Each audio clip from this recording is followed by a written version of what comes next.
भगवान विष्णु की पूजा विधि। इस दिन सुबह जल्दी उठकर स्नान कर लें। इसके बाद घर के मंदिर में विष्णु जी की प्रतिमा के सामने हाथ में तिल, कुश, मुद्रा और जल लेकर व्रत करने का संकल्प लें। संकल्प लेते हुए कहते हैं, मैं भगवान विष्णु की प्रसन्नता और मोक्ष की कामना से आमल की एकादशी का व्रत रखता करती हूँ। मेरा यह व्रत सफलतापूर्वक पूरा हो जाए, इसके लिए श्री हरि मुझे अपनी शरण में रखें। अब विधि विधान के साथ श्री हरि की पूजा करें। पूजा के लिए विष्णु जी की प्रतिमा को स्नान कराएं। फिर उसे साफ कपड़े से पोंछकर वस्त्र पहनाए गए। फिर विष्णु जी को फूल, तुलसी दल और कुछ फल चढ़ते हैं। फिर आमल की एकादशी की कथा पढ़ जाती है और अंत में विष्णु जी की आरती उतारकर भोग पाते हैं। आंवले के पेड़ की पूजा। इस तरह से भगवान विष्णु की पूजा करने के बाद आंवले के पेड़ की पूजा करें। इसके लिए वृक्ष के चारों ओर की भूमि साफ कर लें। पेड़ की जड़ में वेदी बनाकर कलश स्थापित करें। कलश में पंचरत्न रखें और दीप जलाकर रखें। फिर कलश के ऊपर परशुराम जी की मूर्ति स्थापित करें और पूजा करें। शाम के समय भगवान का पूजन करें। फिर रात भरत कीर्तन करने में बिताएं। अग्नि को यानी द्वादशी को ब्राह्मण को भोजन कराना। विदा करें। इसके बाद स्वयं भोजन करें।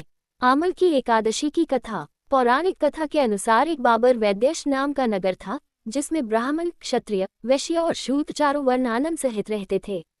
उस नगर में सदैव वेद ध्वनि गूंज करती थी और पापी, दुराचारी और उदासीन उस नगर में कोई नहीं था। उस नगर में चैरथ नाम का चंद्रवंशी राजा राज्य करता था। वह अत्यंत विद्वान और धर्मी था।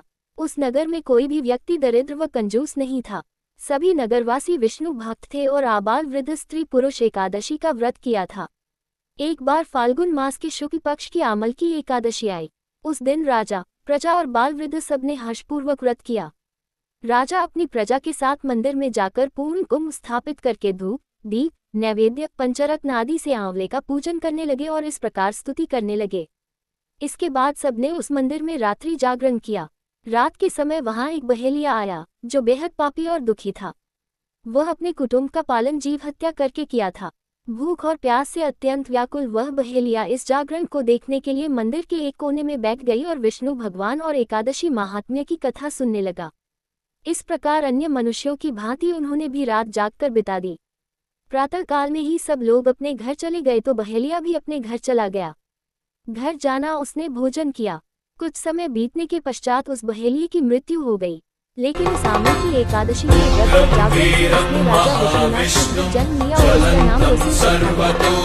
युवा होने पर वह सेना सहित और धन धान्य से युक्त होकर 10,000 ग्रामों का पालन करने लगा। वह अत्यंत धार्मिक, सत्यवादी, कर्मी और विष्णु भक्त थे। वह प्रजा का समान भाव से अनुसरण करता था। दान देना उसका मुख्य कर्म था। एक दिन राजा शिकार करने के लिए गया। वह मार्ग भूल गया और उसका ध्यान न रखने के कारण उसी वन में एक वृक्ष के नीचे सो गया। थोड़ी देर बाद वहां कुछ लोग आ गए और राजा को अकेला देखकर मारो माँ, माँ शब्द करते हुए राजा की ओर से दौड़े। वे कहने लगे कि इसी दानव राजा ने हमारे माता पिता, पुत्र, पौत्र आदि कई संबंधियों को मारा है और देश से निकाल दिया गया है, अतः इसको अवश्य मारना चाहिए। ऐसी कहकर वे उस राजा को मारने दौड़े और कई प्रकार के अस्त्र शस्त्र उसके ऊपर चढ़ गए। वे सब अस्त्र शस्त्र राजा के शरीर पर गिरते ही नष्ट हो जाते हैं और उनका वार पुष्प के समान प्रतीत होता है। अब उन लोगों के अस्त्र शस्त्र उल्टा उन्हीं पर प्रहार करने लगे, जिससे वे मूर्तियां गिरने लगे। उसी समय राजा के शरीर से एक दिव्या स्त्री उत्पन्न हुई। वह स्त्री अत्यंत सुंदर होते हुए भी उसकी भरिकुटी टेढ़ी थी। उसकी आंखों से लाल लाल अग्नि निकल रही थी, जिससे वह दूसरी काल के समान प्रतीत होती थी। वह उन लोगों को मारने दौड़ी और थोड़ी ही देर में उसने सबको काल का ग्रास बना दिया।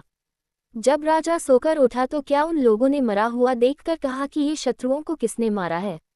इस वन में मेरा कौन हितैषी रहता है? वह ऐसा विचार कर रहा था कि आकाशवाणी हुई, हे राजा, इस संसार में विष्णु भगवान के अतिरिक्त कौन तेरी सहायता कर सकता है? इस आकाशवाणी को सुनकर राजा अपने राज्य में आ गए और खुशी से राज्य करने लगे। यहाँ और इस तरह से प्रकट हुए हैं आमल की एकादशी के साथ एक और कथा जुड़ी है। इसके अनुसार मूल्यांकन के सीकर में खाटू श्याम के दर्शन देने की कहानी है। मान्यता है कि इसी दिन पहली बार श्याम कुंड में बाबा श्याम का मस्तक प्रकट हुआ था।